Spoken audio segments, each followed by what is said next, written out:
So, balikan ko ulit dito si Romel, okay? Kasi, nakita ko yung interview niya with Karen Davila. Okay, ito yung tinanong ni Karen Davila. Karen Davila asked if there was rape involved. Tapos, Val said Sarah kept on vomiting. Ayon. And Sarah would say if she was raped, Sarah had difficulty.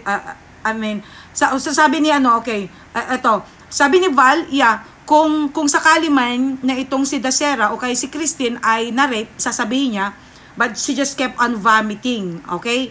Tapos, sabi naman ni Romel, knowing Christine as my closest friend na halos lahat ng ginagawa niya ay sinasabi sa akin, for sure, kung meron man ginawa sa kabila ay sasabihin niya sa akin. Okay, dito ako mag-base.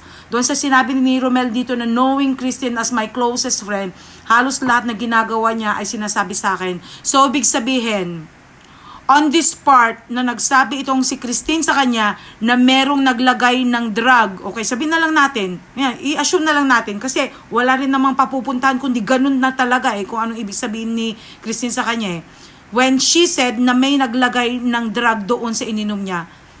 So, meaning to say, bakit hindi sinabi dito ni Romel mismo kay Karen Davila? Ba't sinabi niya na wala? Bakit hindi niya mismo nasabi? Ba't hindi na lang niya vinoluntaryo na sinabi sa kanya kay Karen Davila na wala akong kaalam-alam kung meron man na-rape, pero dahil sa lahat naman ay sinasabi niya, katulad yung pagsabi niya sa akin na parang may naglagay daw ng drug doon sa ininom niya, na pinagkatiwala niya sa akin, pero bakit hindi niya sinabi? Natatakot ba siya? Okay? So I'm sure na kung hindi pa talagang kinakailangan talagang sabihin niya kasi nasabi na rin lang niya kay Gigo, and then he doesn't have any choice, but talagang kailangan na talagang i-expose niya na talagang may nasabi sa kanya na ang tinuturo na naglagay ng something doon sa drink ng Christine ay itong si Mark Anthony Rosales.